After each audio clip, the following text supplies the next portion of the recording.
Fala turma! Então, estamos aqui para falar um pouco, né, sobre por que 1964 não será repetido no ano de 2022. Eu sou Albeni Júnior e estamos aqui novamente para mais um vídeo, né, sobre explicações envolvendo a nossa sociedade e a política contemporânea também, moçada. Vamos lá então? Então, basicamente a ideia é essa, né? Falar por que em 2022 nós não teremos um golpe militar, né, como ocorreu lá em 1964. Beleza, moçada? Então vamos lá. Então eu elenquei três motivos, né? Três motivos para dizer por que nós não teremos. Eu poderia trazer aqui vários outros motivos, né? Mas eu tentei resumir aí através de três razões macro, né? E vamos lá. Então, por que em 2022 nós não teremos um golpe militar, né, como ocorreu em 1964?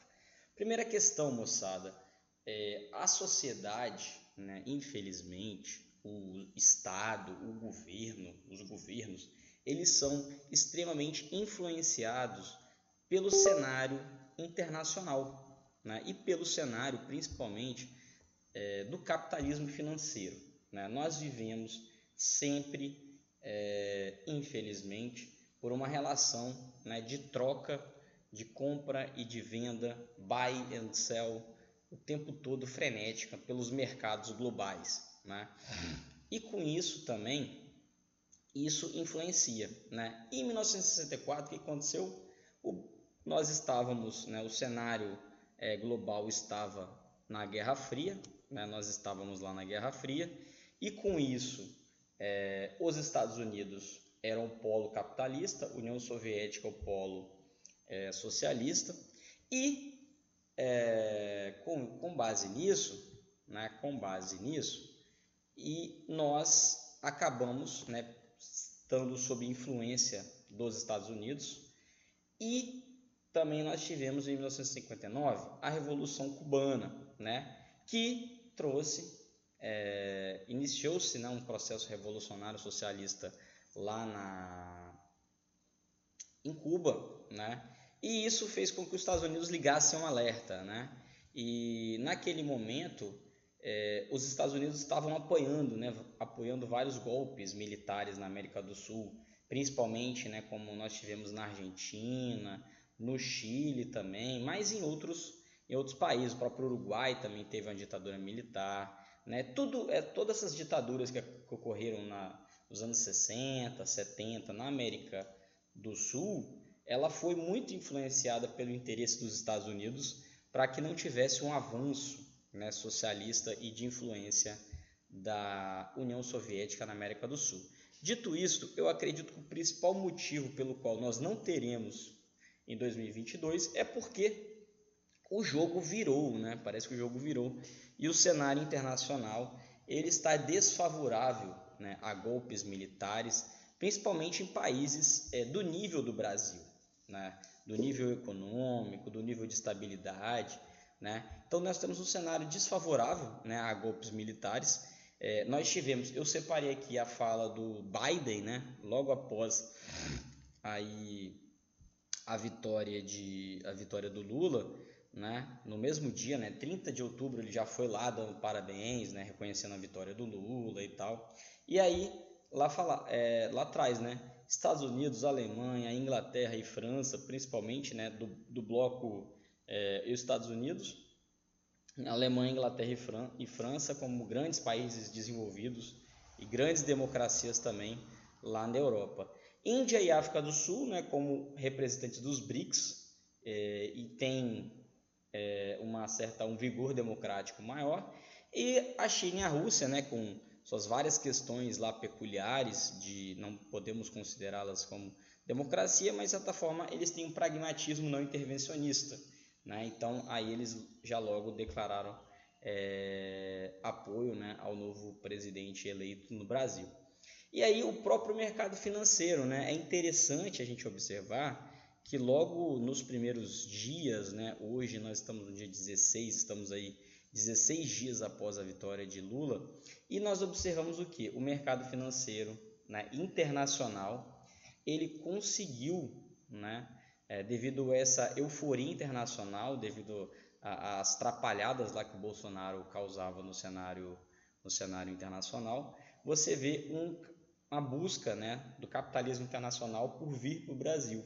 Né? A gente está agora vivendo a semana, a COP27, né, a conferência para o clima lá da ONU, e você vê o Lula, né, desfilando lá com os principais chefes de Estado mundiais. Então esse é o primeiro, né, o primeiro grande motivo pelo qual eu acredito que você não tem um cenário internacional favorável, né? E hoje, no século XXI, assim como até no século XX, né, nos anos 60, a economia já estava globalizada, né?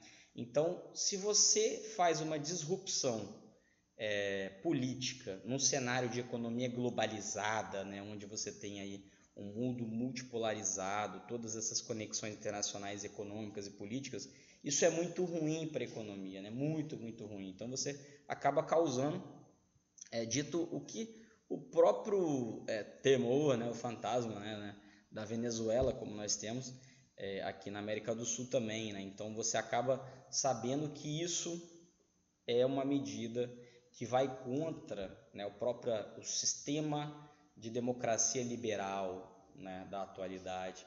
Então esse é um dos principais motivos, eu acredito, né, que não você tem. Mas tem um segundo, né, que eu acredito que de certa forma traz aí uma grande estabilidade também, né? É a estabilidade das instituições civis, né? Tão criticadas aí pelo bolsonarismo, mas que de certa forma elas nos trazem um alento interno, né? Então você tem um acúmulo aí de 34 anos de democracia, né? Um judiciário consolidado, né, com o STF, o TSE independente, autônomo, com todo o seu aparato institucional, né, do sistema político-eleitoral, o próprio Congresso, né? Então você tem ali logo nas primeiras horas também um reconhecimento tanto do Arthur Lira, né, e aí eu trago até essa imagem, né? O Arthur Lira aí foi o grande aliado do governo Bolsonaro lá na Câmara dos Deputados, segurou tantas coisas, né? E logo nos primeiros dias aí recebeu o Lula, né, e sua comitiva na casa oficial lá do presidente da Câmara. O próprio Tribunal de Contas também, né, o Tribunal de Contas cobrou logo no início um posicionamento lá da PRF, o Ministério Público Federal também. Então você tem uma série de instituições, né, porque a democracia em si, ela é uma ideia, mas ela precisa ser materializada em instituições, né? As instituições e todas as instituições elas vão te garantir direitos e deveres, né? Então se você age contrário, né, esse sistema, você também vai sofrer punições.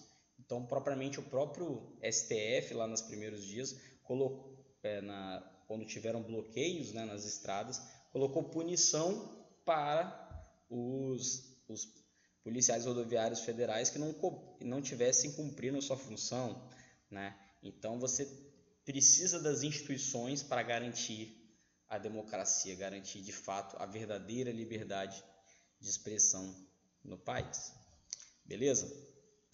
Então essa foto representa essa outra foto, né, que mostra o Lula e o vice-Geraldo Alckmin lá com os ministros do Supremo Tribunal Federal, inclusive os dois, né, que foram indicados pelo Bolsonaro, né, o Cássio Nunes Marques e o André Mendonça, né, que são os dois ministros aí do STF indicados pelo Bolsonaro, estão presentes também, né, o que mostra aí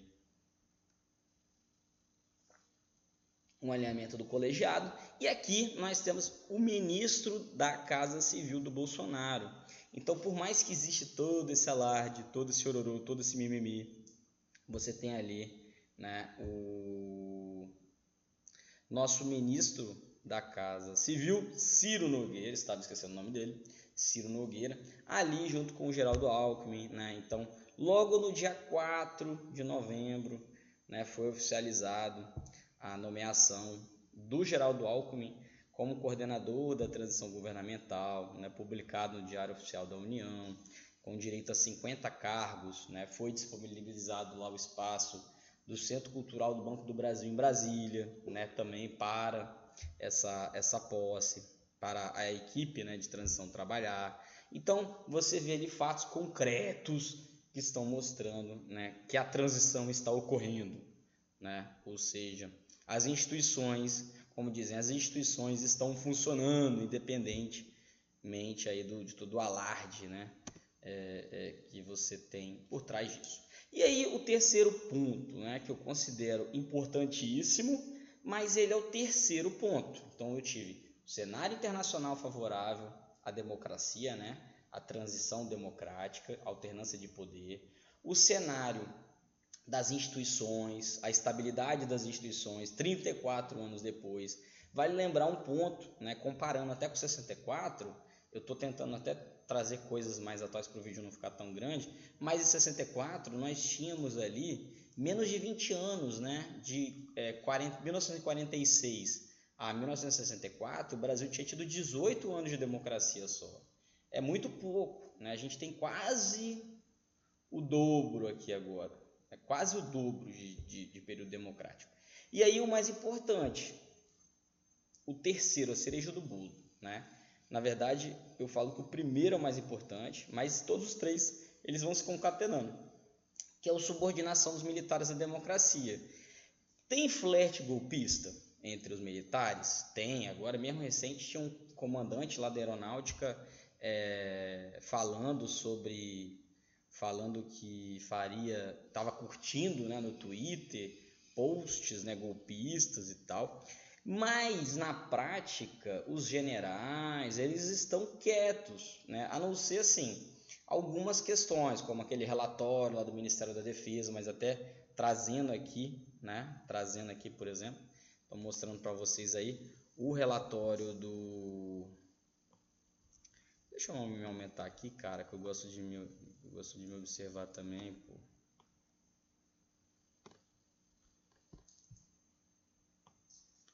Aí, legal.